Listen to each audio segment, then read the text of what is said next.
I've been running here and there. Now it's your time, it's your day, it's your last day.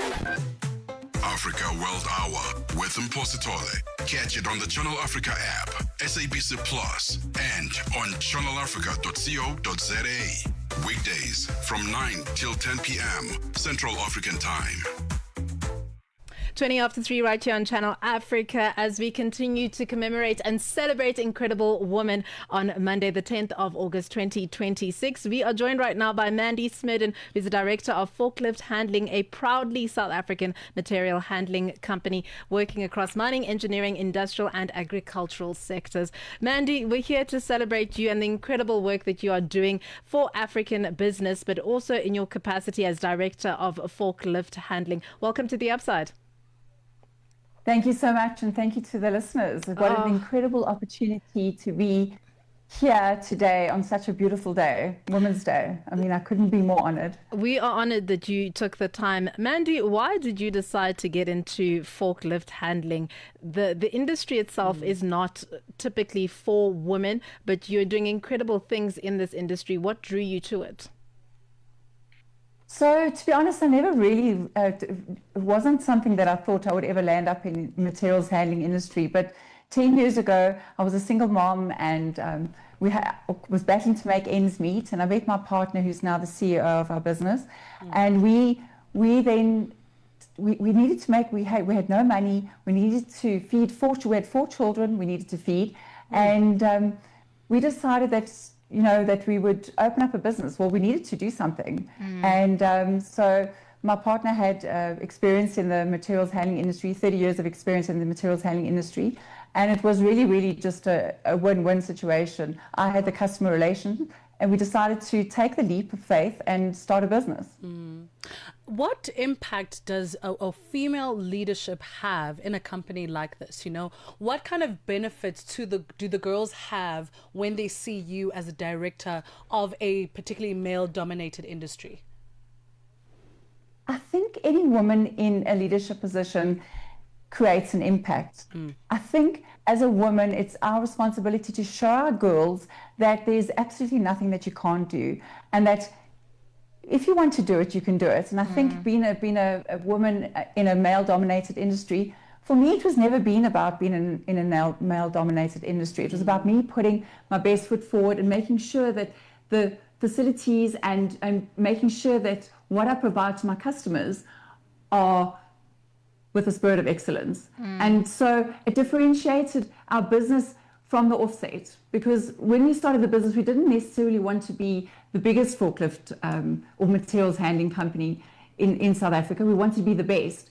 And in order for us to be the best, each person in our team, or when we started, we needed to ensure that what we put forward was the best and provided the solutions for our customers, which in turn grew our company.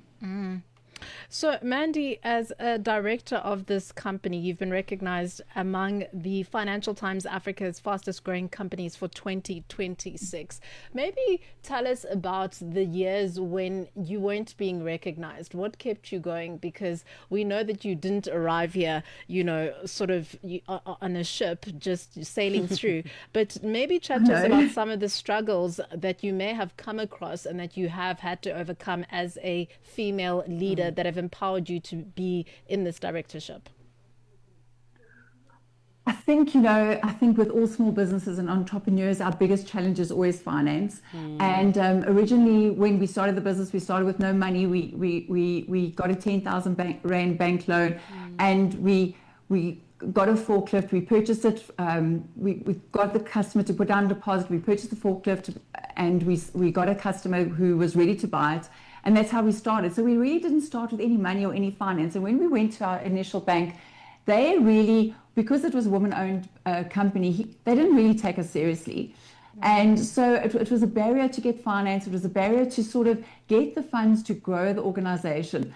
And when we found a bank that actually partnered with us, it would make such a significant change and difference in our growth.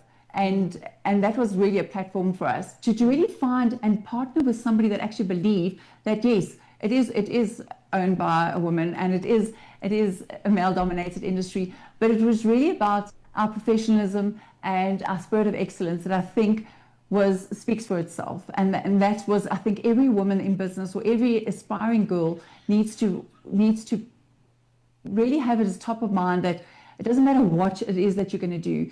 It's really about how you do it and your belief in yourself to do it.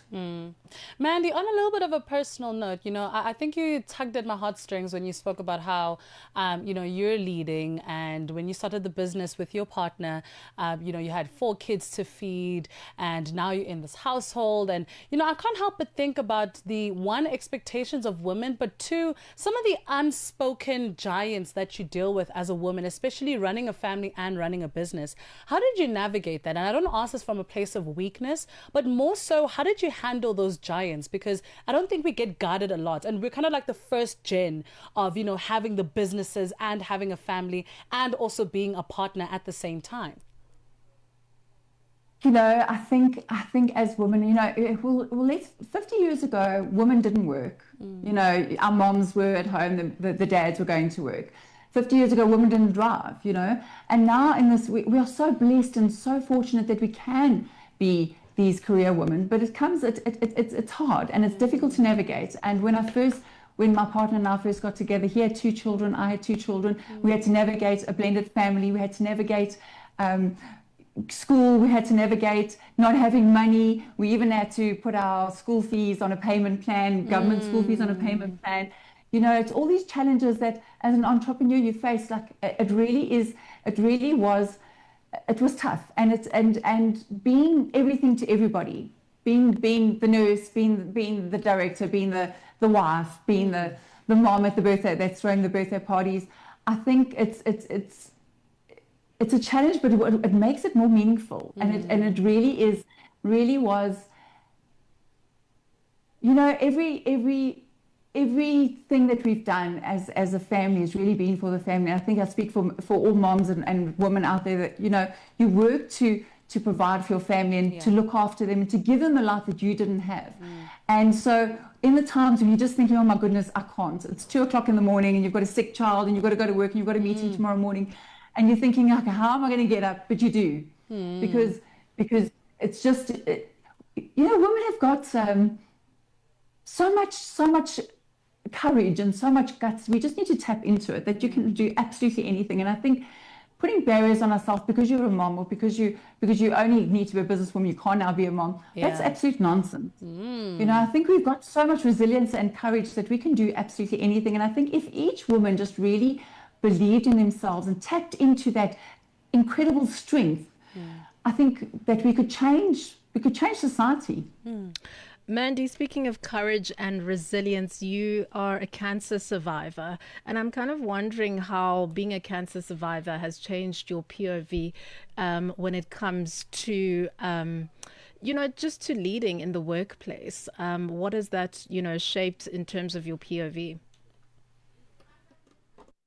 So to be honest, I'm not a cancer survivor as yet. I've just been newly diagnosed. We got diagnosed with a very rare form of cancer 4 months ago. We're declaring it. We're declaring it, Mandy. Neuroendocrine. But I'm in the middle of it, and being like exactly what I was just saying, like being a mom and being a business owner and being a director and leading people. For me, the biggest thing was to be transparent, to be clear, and to be okay with not being okay. And just like a business, surrounding myself with a team of people that support and love and look after and encourage me, and just tell me when I'm not okay, it's okay. Sure you lead a company, but if today I just can't get out of bed. And I'm going to probably have many more days in front of me like that, but I'm going to have many more days when I can come back on the show and say, I'm a cancer survivor. I'm officially a cancer survivor. Thank you so much for joining us on The Upside, Mandy. You're doing incredible work, not only in your industry, but for the young women that will come after you. Mandy Smerdon, the director of Forklift Handling, right here on The Upside. It is a proudly South African material handling company working across various industries in the materials industry. It's 3:30. Let's check in with sport. Zyklon is on standby. Sports.